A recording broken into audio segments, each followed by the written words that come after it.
अस्सलाम वालेकुम dear brothers and sisters, I am Mohammad Usman Ahmed Qureshi and watching Usman Ahmed reaction. उम्मीद करता हूँ कि आप सब लोग खैर खैरियत से होंगे और अपने घर वालों के साथ हंसी खुशी ज़िंदगी गुजार रहे होंगे। ब्रदर्स एंड सिस्टर्स, आज की जो हमारी वीडियो है उसका टॉपिक है कि प्राउड फेयरलेस क्रिश्चियन एक्सेप्ट्स इस्लाम चैलेंजिंग जाकिर नाइक। तो मज़ीद टाइम जाके बगैर अपनी वीडियो की तरफ बढ़ते हैं, लेकिन उससे पहले अगर आप हमारे चैनल पर नए हैं और आपने अभी तक हमारे चैनल को सब्सक्राइब नहीं किया तो हमारे चैनल को सब्सक्राइब करें और साथ ही मौजूद नोटिफिकेशन बेल को भी ऑन करें ताकि हमारी आने वाली हर नई वीडियो को नोटिफिकेशन आप तक बसानी पहुँच सके। इसके अलावा अगर आपने हमें हमारे सोशल मीडिया हैंडल्स पर फॉलो नहीं किया तो आप उन पर भी फॉलो करें, लिंक आपको नीचे डिस्क्रिप्शन बॉक्स में मिल जाएगा। तो मज़ीद टाइम से ये बगैर अपनी वीडियो की तरफ बढ़ते हैं।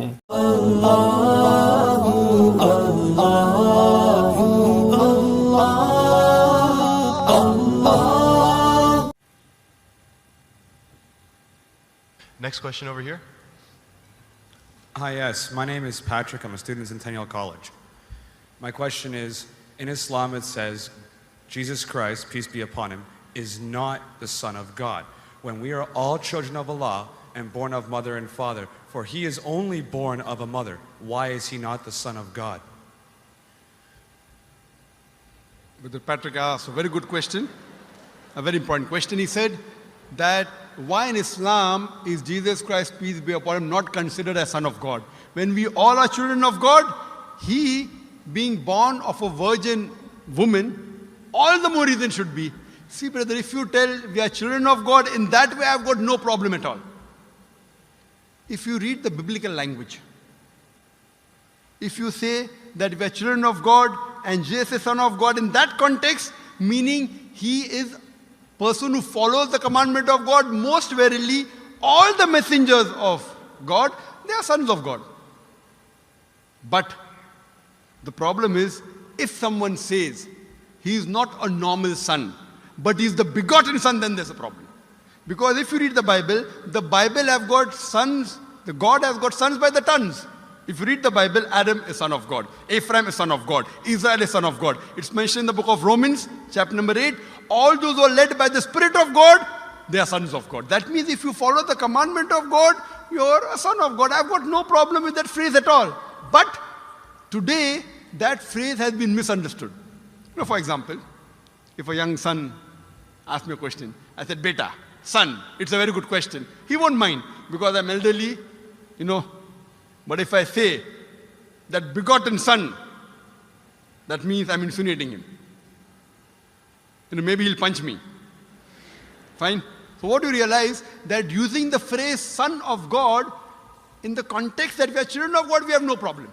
So in that context, all the human beings who follow the commandments of God can be called children of God. No problem. But what the Christian says, that no, Jesus Christ, peace be upon him, is not a normal son. And he quotes Gospel of John, chapter number 3, verse number 16. For God so loved the world that he gave his only begotten son. Whosoever believeth in him shall not die but have everlasting life. Correct, brother? So do you believe Jesus is the begotten son of God? I do. You believe, fine. Now this verse which I quoted, Gospel of John, chapter number 3, verse number 16, it's from King James Version. For God so loved the world that he gave his only begotten son. Whosoever believeth in him shall not die but have everlasting life. Now when you read the Revised Standard Version of the Bible, revised by Thaidu scholars, Christian scholars of the highest eminence, backed by 50 different cooperating Christian denominations, they say that this word begotten is an interpolation, it's a fabrication, it's a concoction, it's an adulteration. Who's saying? Not Muslims, not Hindus, Thaidu Christian scholars of the highest eminence in the Revised Standard Version of the Bible, they say begotten is an interpolation. It's a fabrication, it's a concoction, and they're thrown out of the Bible. So if you say Jesus is Son of God, like Adam, like Ephraim, like Israel, I have no problem. The moment you say begotten, I want to ask you the question, what is the meaning of begotten?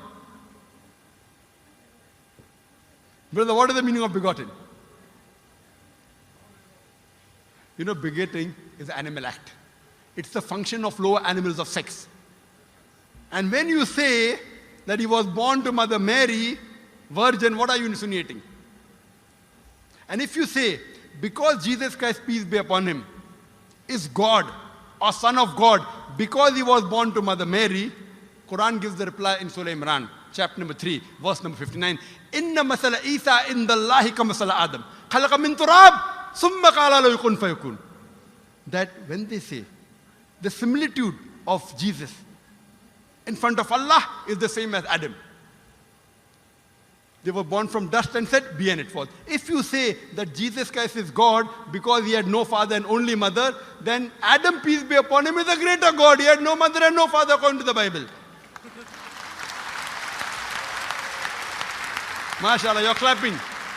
I like it. So if you say Jesus is God because he had no father, only mother, Adam is a greater God, peace be upon him. He had no mother, he had no father. I never referred to him as a God, but son of God. That's right. Fine. So Adam is a bigger son of God. Right or wrong? By your definition, Adam would be a God, for he has no mother nor no father. Not my definition, not my definition. By the definition of the Christian missionaries. By my definition, he is a messenger of God. Because God cannot beget. I told you in my talk.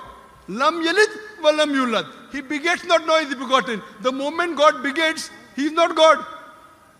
Son of God meaning pious person, I agree. That's the reason Allah subhanahu wa ta'ala in the Quran, in 99 attributes, he has missed out Ab, father. Why? It's a good attribute, but Allah did not mention Ab meaning father because people started having wrong meaning of the word father. So he used a more difficult word Rab, but did not use Ab. Logically it's fine, but Almighty Allah subhanahu wa ta'ala purposely did not use the attribute Ab in the Quran because people will misunderstand.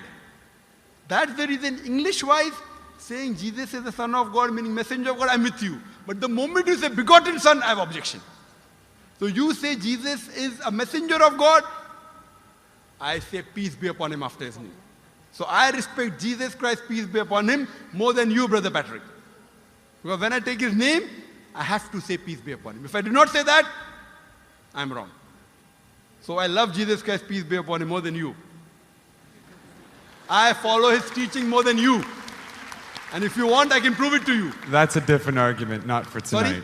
Sorry?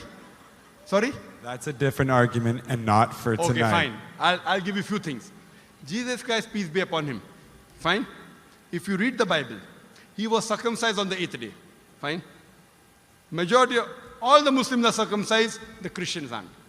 So if you say Christian means a person who follows the teachings of Jesus Christ, peace be upon him, then it's mentioned in the book of Leviticus, chapter number 11, verse number 7 to 8. It's mentioned in the book of Deuteronomy, chapter number 14, verse number 8, you should not have pork. It's mentioned in the book of Isaiah, chapter 65, verse number 2 to 5, should not have pork. Muslims don't have pork, most of the Christians have pork. If you read the book of Ephesians, chapter number 5, verse number 18, in the book of Proverbs, chapter number 20, verse number 1, it says you should not have alcohol. Muslims as a whole don't have alcohol, most of the Christians have alcohol. If you say Christian means a person who follows the teachings of Jesus Christ, peace be upon him, we Muslims are more Christian than the Christians themselves.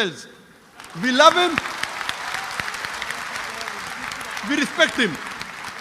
If you say, I love Jesus Christ, peace be upon him, but don't follow his teachings, your love is false. We, therefore, mashallah, I love Jesus Christ, peace be upon him, more than most of the Christians. Because I follow his teachings, I respect him, I revere him. And Jesus Christ also said, in the Gospel of John, chapter number 16, verse number 11 to 14, I have many things to say unto you, but ye cannot bear them now. For he, when the Spirit of truth shall come, he shall guide you unto all truth. He was talking about Prophet Muhammad to come. So Jesus Christ, peace be upon him, said, you have to believe in the last and final messenger, Prophet Muhammad sallallahu alaihi wasallam. So even that way I'm following Jesus Christ, peace be upon him. I believe in Prophet Muhammad. Do you believe in Prophet Muhammad as the messenger of God? I do. MashaAllah. Now you're more closer to... Allahu Akbar. Allahu Akbar.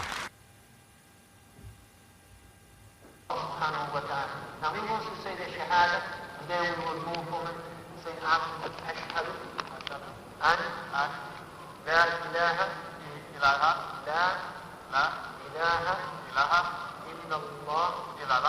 wa ashhad an Muhammad Rasulullah. Rasul Allah. I'm more excited than him. Allahu Akbar. Allahu Akbar. Allahu Akbar. तो basically जो उसमें एक चीज़ बताई गई थी वो यही बताई गई थी कि अल्लाह सुब्हानहू व तआला जो हैं वो वाहिद हैं, वन एंड ओनली। अल्लाह सुब्हानहू व तआला का कोई शरीक नहीं है। और हज़रत ईसा अलैहिस्सलाम की मिसाल अल्लाह की नज़र में ऐसी है जैसे कि हज़रत आदम अलैहिस्सलाम कि अल्लाह सुब्हानहू व तआला ने उनको डस्ट से बनाया था और कहा था कि हो जाओ, और वो हो गया। और ये टॉपिक जो हम अपनी प्रीवियस वीडियोस में भी काफ़ी डिस्कस कर चुके हैं कि हज़रत ईसा अलैहिस्सलाम ने कभी भी जो है डिविनिटी क्लेम नहीं की। तो उम्मीद करता हूँ कि आपने इस वीडियो से कुछ ना कुछ सीखा होगा, और सीखा है तो लाजमी इसको दूसरों तक शेयर करें ताकि वो भी ट्रूथ को जाने और उसको एक्सेप्ट करें, और आप खुद भी ट्रूथ को जाने और उसको एक्सेप्ट करें। वीडियो पसंद आई तो लाइक और शेयर करना ना भूलें, और साथ ही साथ अपनी कीमती राय का इज़हार लाजमी करें। बहुत जल्द इंशाअल्लाह आपसे एक दूसरी वीडियो में मुलाकात होगी। तब तक के लिए अस्सलाम वालेकुम व रहमतुल्लाहि व बरकातुहू।